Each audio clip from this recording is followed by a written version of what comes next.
Thanks everybody. This work has been kind of my main focus for the past few months on the project, aside from the normal maintenance and other things that are going into getting radios, like normal development work. This is kind of one of our big pushes for myself and a handful of other people that are interested in this particular problem of what can we do with getting radio on Android. So, I'm sure we all know Android, but there is, it should be talking about a little bit what it is and why we're interested in this. So Android itself is the operating system from Google designed for mobile devices. So phones, tablets, small form factor devices. Its main focus, from my perspective, I don't know if this is their initial push for it, but from an embedded small form factor concept, I think its most interesting feature is the input and output modes. The fantastic screens, displays, so what can we do from a visualization, and the user input, the touch screen, multi-touch, all those things that we now have on these very compact, easy to use devices. It's open source, wishy-washy. Some people would deny that from their model, but eventually it does get out there. All of the code is eventually available. I think it's just people have a little bit of a heart attack on their kind of development philosophy of the open source, but it does get open, and then a lot of the stuff that goes into it is from an open source perspective. So it does merge well enough into getting radio from that perspective.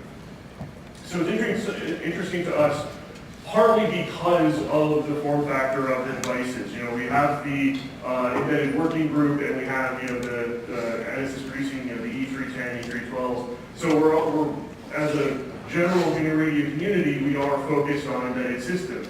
Embedded systems are great; they're interesting from many different perspectives. But then you look at the EDIS E310, and generally it's designed as a headless device. So it's not focused on that user interface interaction stuff. The other thing though, but the EDIS device is fantastic because it comes to you out of the box with the radio support. Linux support, everything gets built for it and on there. However, this space, largely because of the mobile push, from Android and the iPhone, the embedded system space and processor space is developing really, really fast and really quickly. Every month it seems there's the new greatest single board computer comes out. And it tends to take a little while for the open embedded community to catch up to it, to provide board support layer, for any new thing. But every one of those devices is coming with Android support. As soon as it's on the market, it'll be delivered to your home with Android running on it if you want. So from that perspective of the new chips and development boards, the Android support is fantastic. We get to take advantage of them immediately without having to really worry about the community, the Linux community, also catching up with it. Plus, the phones are just outrageous. What you can do with these phones these days. I mean, from 2012, you have this, even at 2012 though, I'm looking at, look at how old that was. That was still a 4-core 1.4 gigahertz processor in that phone. As 2015 now, the OnePlus 2 and others like the new Samsung devices, it's an 8-core device running up at 1.8. I've seen 2 gigahertz processors running in these phones these days.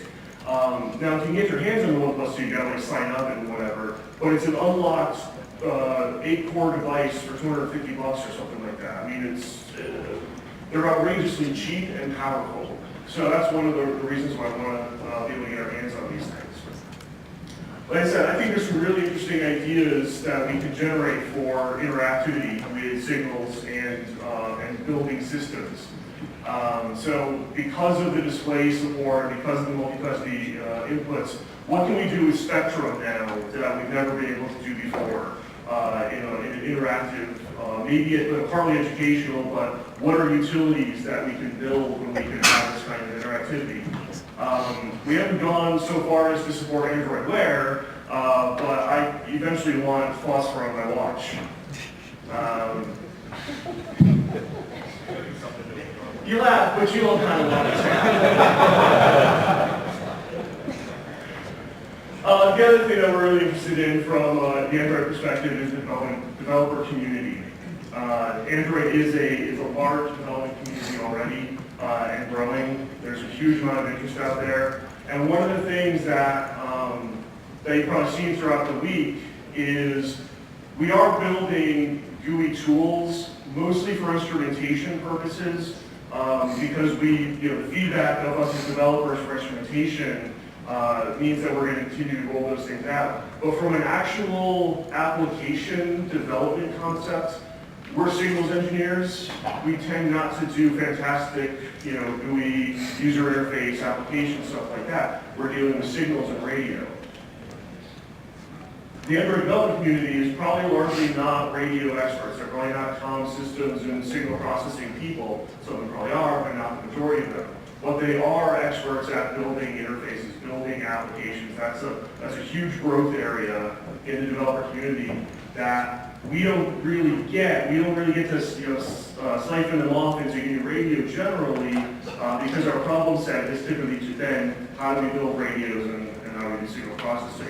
We can focus on Android, I think, and entice them to help us build the applications while we build radios. So I'm trying to develop this model here that's going to hopefully allow us to interface with the development community from this perspective to help us build really interesting applications.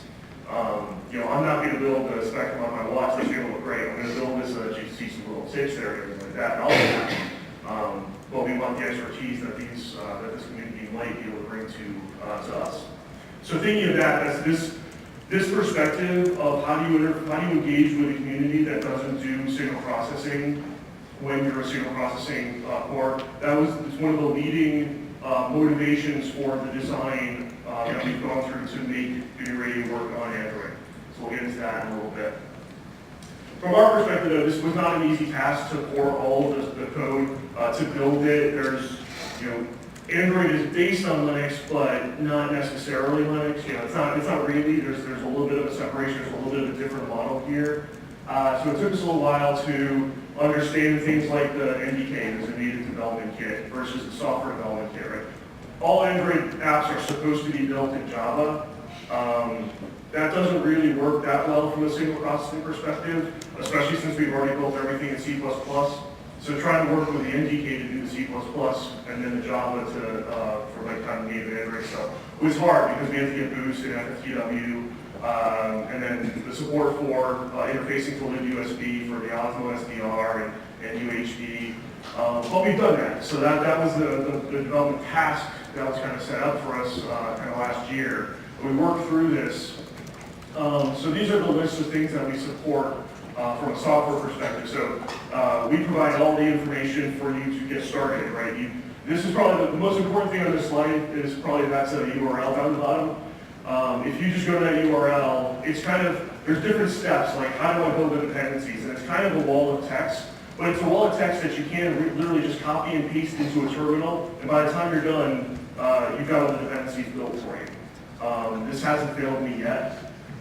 It could probably be scripted, and then we actually have the ability to make sure those dependencies are out there and installed, so that we have all of our this part solved, and you don't have to worry about that. You just go to doing GUI radio work. And then I've got the dependencies. I've got here's what you do, tick, tick, tick, go down the line. There's also a walkthrough for, okay, now that you've got those dependencies, how do you actually build your first GUI radio for Android application? So I've already got the first initial walkthrough of build your GR template project. The next one that I want to get out there is how do you do that and then interface it to a USRP. That's another level of at the end of the day, boilerplate, but you just got to go through it. And we'll go over these other things throughout. We probably got like 80-85% of GUI radio building on Android. So the list of what we call the top level components, you get for runtime, obviously we have Volk. And Volk is its own standalone library, so you could integrate that with other Android projects as well. As Nathan was explaining, that Volk is kind of different in kind of bigger scope in some ways than GUI radio, so we're glad to have that support. Everything in the GR block, so all those random blocks are there. Analog and digital, so all of our analog digital modulation support gets built. Filter support, FFTs, I put the channel models there because I was playing around with some digital signal, modulation on the device one day. There was no dependencies for it. What's missing is a UHD source, which GRUHD also builds. The missing thing here that we've got I think Nathan gave me a patched update. Also the ZMQ blocks should build and work fine once we do a minor update. Hardware, just a little bit, I fixed this on the slides that we'll publish. Those bullets are kind of weird, right? But we do support the USB-based USERVs. I've only tested the V200 and V210, but any USB-based USERVs should work. And yes, I am really thinking hard about the V200 Mini. We love that as for this kind of model form factor thing. We also do know we support the RCL SDR. That was like the first thing, that was the first easy win. Partly because we knew that worked. People have already gotten the RCL SDRs to work on Android before we did. So we knew that was the thing that we could support. So that was kind of our first way to attack it. HackRF, BladeRF, AirSpy, those other USB-based systems. We haven't gone the full path to actually do it, but the way that we got RCL SDR to work, those things should be fairly trivial to enable. If you're looking into this, you do need an OTG cable and on the go to convert from the host device model. That's a tablet or phone is normally it's the device, but now it's going to be the host. So that just helps you switch to power the devices there. Just a little hint. As far as Android itself, I suppose this is kind of another motivating factor of Android is that it comes with a huge number of hardware support systems on its own. If you ever look if you have an Android device, you can pull up the list of sensors that device, your phone or your tablet has. And that list of sensors is quite extensive. They can do a lot. There's that. There's the audio processing for Android is through this OpenSLES library. So not just kind of ALSA or OSS or anything like that. All these I/O devices are very specific to Android, so I built the GRAND project. So GR GRAND, so in radio on Android. It's an on-tree module to support the I/O devices of Android. Right now there's a sensor, the only sensors that I support are the accelerometer and the light sensor. I kind of wanted to see if I could do like optical communications between Android devices using the light sensor. Issue is that the light sensor only samples a few times a second. So it's not that, the accelerometer is like a few hundred times a second. And these aren't really fast systems, but they're there. But the sensors are cool in Android. They actually have a sensor manager object that you interact with it, the same for almost every sensor. So it would be easy to extend this to all those other sensors that are there. And then we do support the OpenSL sync and source, so audio input and output from the devices. This last one, I did have a way of like grabbing samples and displaying them on screen. Really crude is just using the shared memory system. That's hopefully going to go away. I'm going to go through the kind of developing model of where we're going. So instead of doing this kind of Java native interface shared memory and locking new textures around these pieces of memory to hopefully just be able to shift through ZMQ. So a lot of kind of two different domains in ZMQ would be able to link those two together. But there is at least right now a way to get memory, chunks of memory shared between the worlds.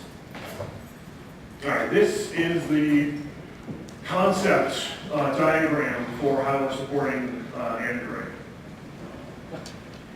So we're kind of going from the user interface on the top to the low-level libraries for hardware support on the bottom. The main two things, or the main piece to look at here is kind of these, from the flow graph application up to Java. And that's what I was talking about. We've already written radio in C++. It would really be stupid to rewrite it in Java for plenty of reasons, as you can probably imagine. So we wanted to keep in C++, but we needed to work in this kind of native development kit concept that Android has. So that's still written in C++, but it's C++, so it's this bottom layer here that we don't want to burden the app developer to have to worry about, right? If you're an app developer and you're used to working in Java, we throw this, hey, you guys are everything in C++, not going to fly. So we've separated it completely. So the flow graph, you build the flow graph application in C++, it links to our C++ built-in radio, libin radio, GR GRAND, GR Office, GR, all those things, all those dependencies down there are all built by the NDK. Then you're going to build your application, your flow graph, in C++, not Python anymore. We're not doing that. We're going to pure C++. So which means the challenge now is, can we get GRC to output C++? So you can actually have your still GRC model of development work, and instead of outputting Python, output C++, and then work it into here. So not there yet. That's kind of a future challenge that we're looking at. But then on the top level, that Java level, that's where the app would actually be built. And then to communicate between Java and the C++ flow graph is what those three interface designs are for. So this is describing that layer approach. So we've got three kind of interfaces to it: the JNI, the Java native interface, control port, and the ZMQ stuff. And the ZMQ stuff isn't really fully fleshed out from this perspective yet, so we're going to focus on the first two. So JNI, Java native interface. It's a model of Java. This isn't an Android thing, it's just a model in Java to allow you to communicate between, you design an interface in your C++ program that Java can then know about through the shared object library that you build. But that's a really strong coupling. If you look at it, it's almost like, if you ever look at the output of Swig, God help you if you have, but if you have, it's kind of what you're designing yourself with the JNI. It's this weird, well not weird, it's a very structured format to move that interface between those two worlds. But if you're doing that, that means your application, your flow graph is directly, very strongly coupled to that Android Java world. We want to try to avoid that. It's a hassle to program, and it's a burden on the development model. So we're minimizing that as just the stuff that needs to happen over the JNI. So you can get a top block model if you're familiar with the nomenclature here. We haven't really gone over this necessarily, but that flow graph thing, the representational object is called the top block, and that top block runs, starts and stops, and allows samples to start flowing. So that's what we want to be able to do essentially, is just do that interface with the top block through the JNI. Very structured. It's the same thing that's going to happen in every application. Tell the top block to start, tell the top block to stop. That's it. We don't want to extend the JNI concept any more than through those well-defined universal interfaces. Instead, we want to rely on control ports to do that. But control port, I'll introduce control port more in a couple of slides. But what control port is a generic interface that we define inside the radio that enables communication and control of all the parameters of the flow graph. The only problem with control port is it basically creates an interface defined by an IP address and a port number. You need to know that port. So that's what we'll define here through the JNI is start the flow graph, now give me what port control port is running on so I know that I can interact with it properly. So then we go over, once we start the flow graph, we know the port information, we can start talking to control port. Because control port is built into your radio, it's decoupled from the Android model. Now all you have to do is work with your GUI developer, between the radio developer and the GUI developer to say, hey, these are all the important parameters that my flow graph is exposing. Now we have a model that you can just program up a knob, program up a meter to observe that, to move between there. But it's not an Android specific thing at that point, which is nice because then we can take that same flow graph and move it to an E300 or to some single board computer or to a desktop. And it's going to be the exact same flow graph, the same radio that we designed. We haven't coupled it directly into the Android interface. So that's an important aspect of the design principles here, is trying to keep things flexible to move between domains very easily. So along with all the other support that we're providing as far as building the dependencies and getting started and all that, control port uses this thing called thrift. You don't really want to know about that, you want to know about control port. So we define abstraction layers between the server, the control port server, and the control port clients. So I created this GR control port, it's an Android library. So it's a client library in Android that handles all of the back-end control port stuff, and now you just get and set knobs from the flow graph through there. And then there's this example, so control port, GR control port is the client library that you can use in your Android application. GR Perfmon is a simple application that exercises the control port interface. So this gives you an example of that. but it's basically the performance monitor that Jonathan showed us on Tuesday, just written for Android. So now you have on your tablet or whatever, you can actually start doing performance monitoring on your radios. So it's useful and exemplary. So let's get, I just wanted to introduce control port just a little bit more, just to have a feeling for what it is and what it means. It's built into as an abstraction layer for remote procedure calls. So here's our flow graph, our top block down here. So each block, apparently they're all block 0 because I copy and pasted and forgot about that. Block 0, 1, 2, 3, etc. all can have interfaces defined that can be controlled through control port. So say block 0 is our UHD or our Osmo SDR source. It could have a control port interface to tune the frequencies or tune the gain or change the gain. So those are control port interfaces, and you can see those lines there, they're arrows pointing both ways because they're both gets and sets. You want to see what the frequency is, you ask control port, hey, give me the current frequency of, the current knob called freak of block 0. Okay, it's tuned to 444 megahertz. There's a hint. It's tuned to 444 megahertz. Maybe I want to change it to 450 megahertz. So that's a set. You say I'm going to set this knob, translate down to 450 megahertz. Something like that. Some applications there are some systems. It doesn't make sense to set it, but you might want to monitor something. So part of that interface could just be get. You can only get that interface. The performance monitor is a good one. The performance counters are get onlys, right? You just want to see, okay, what's the current work time being done by this block? We'll receive that and apply it. And then, so the control port server is this kind of abstraction layer. So you just make these control port calls or set up in NuRadio. It's kind of already done for you, really. And then the get and set knobs. To go to the client, you have to traverse the internet of cats to get there because you're just trying to find your way around all the cat pictures on the internet to get to the control port client. So control port is running on my Android device over there, and I want to monitor it or control it from my phone sitting over here. Or actually, maybe a better example is I want my control port client to be the phone interface to 50 running E310s throughout the building. So I can just say, okay, this one I need to put it at this frequency, I need to change the filter on this one. All that's done kind of over this interface through the internet. The reason I brought up Thrift, we used to use another kind of middleware client called ICE. One of the reasons why we use those instead of like raw sockets to do this is because they define the protocol for us, and they provide other features like authentication and encryption. So in the future, as we build this up, our little cat who's trying to toggle the knobs, but he's not allowed to toggle the knobs, we can deny it because the SSL certificate didn't get authenticated. Right? We can put that kind of feature set into control port. That was kind of an idea into control port from the beginning.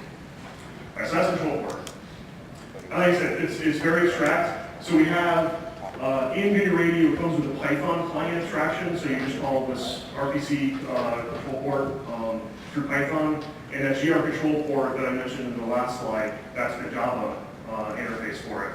So it's defined in C++ for the server, but we can access it through many different languages. And we have examples and support for Java and Python. So just finish up on a couple of examples here. Here's a flow graph that I was running on my desktop. I think this is the ham timing app. And then I just pulled this up on my Nexus 7. It's not like the graph that Jonathan showed you. This is essentially just a bar graph. If you can read down here, you can, but if you look closely, you can see all the different block names are represented here and how much time in work is being spent. So here's an application where we're trying to understand its performance or why it's underperforming. We could pull this open and see that, okay, here are two heavy hitter blocks. Maybe there's something we can do to fix that, to optimize our graph a little bit better. So it's a nice little tool for kind of like field operations, I think. And again, example of how to use control port to toggle everything. Now, this one is, as I said, subtitled How I Spend My Time in Hotel Rooms. And I've actually got it running right here. So I'm actually transmitting right now everything I say is being picked up on the microphone in here, being FM broadcast outside of that 444 megahertz. That's kind of what I'm showing in this graph here, where the Nexus 7, it's exactly the setup here. The Nexus 7 and the V200 sitting next to it are broadcasting audio FM, and my computer was just sitting in the background receiving that signal. And on the left there is the spectrogram of the FM modulated signal, and on the right is just the demodulated audio signal. But now if you just kind of have this is a form factor, and you can see us getting even smaller and smaller with this development model when I'm going to get my next tiny little Android phone and a V200 mini tacked onto the back of it. Opens up a huge number of opportunities for me to do experimentation, exploration, field testing. I think the opportunities for this are going to be endless once people start really coming to grips with what you can do given this form factor. And from a development model, from a guy who spends a lot of his time on the road, it's quite cool that I can just sit on an airplane, plug this into my laptop, and just start programming Android stuff, as opposed to kind of the whole setup that we used to have to do. So, for roughly $1,000, I now have an entire Android development kit and system that I can start doing all sorts of really interesting and new modes of communication with. So that's it for the presentation. Thank you, and I'll take any questions.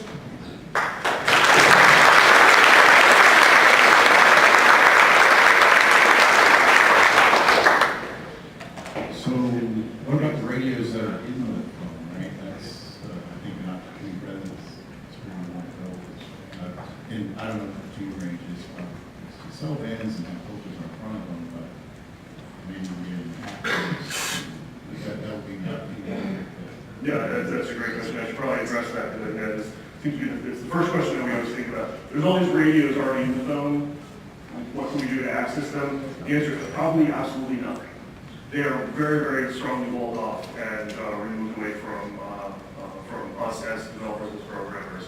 But that raises a good question, a good point. One of the things to remember with this, so there's an FM receiver Android application running over there. That tablet was just completely factory reset. So right out of the box, I just put the application on there, was able to run it. You don't even have to root the tablet or the phone.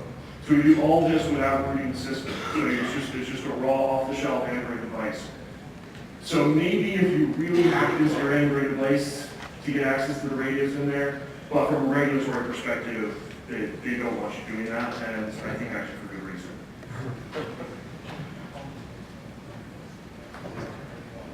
Do you want to say that with the microphone? Oh, yes. Okay. Oh.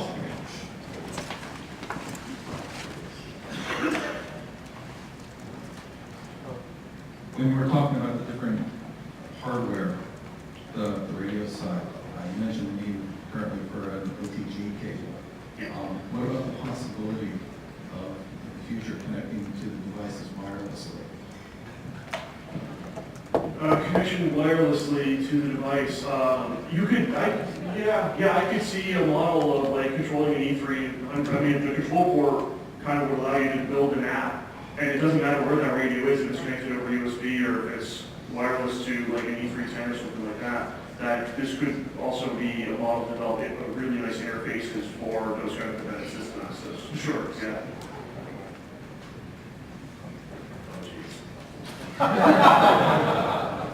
So the control port drift thing, how does that compare with Redwalk and Corbin?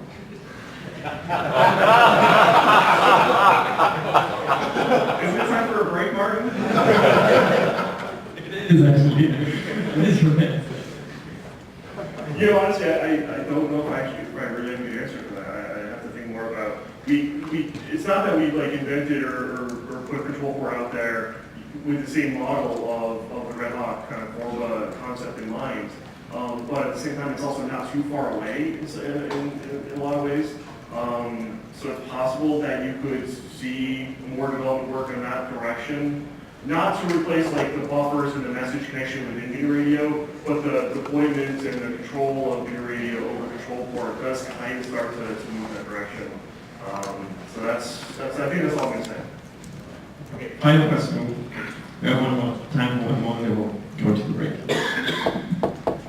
So the processing power of the Nexus 7, I mean, you really can't make it like an LTE femtocell interfacing the USRP, right? So femtocell, like LTE femtocell, maybe not today, but that's a 2013 Nexus 7, and I was doing spectrograms of 4 megahertz of spectrum, and it was keeping up just fine. Femtocell though, where you're handling like multiple calls, yeah, I mean, probably not. But doing an LTE for like a 5 megahertz LTE channel, we can probably do that. I think we actually at this point have processing power. Like if you look at those new Snapdragons or like whatever Samsung chipsets with the octa cores in there, you can do a lot of signal processing of those things. Also, there's the option of the GPUs. So these, like the Snapdragon is a system on chip with a GPU on board. Maybe we can get access to, you know, phosphor-like stuff, OpenCL, or not OpenCL, not with Android, but GPUs. The Hexagon DSP is also a potential co-processor that can take a lot of the load off. There's a lot of processing power in those devices. And again, it's the trajectory of the power of every year we're seeing more and more powerful Android devices on the market. So like every year another $250 and you get some massive new jump in your performance capabilities.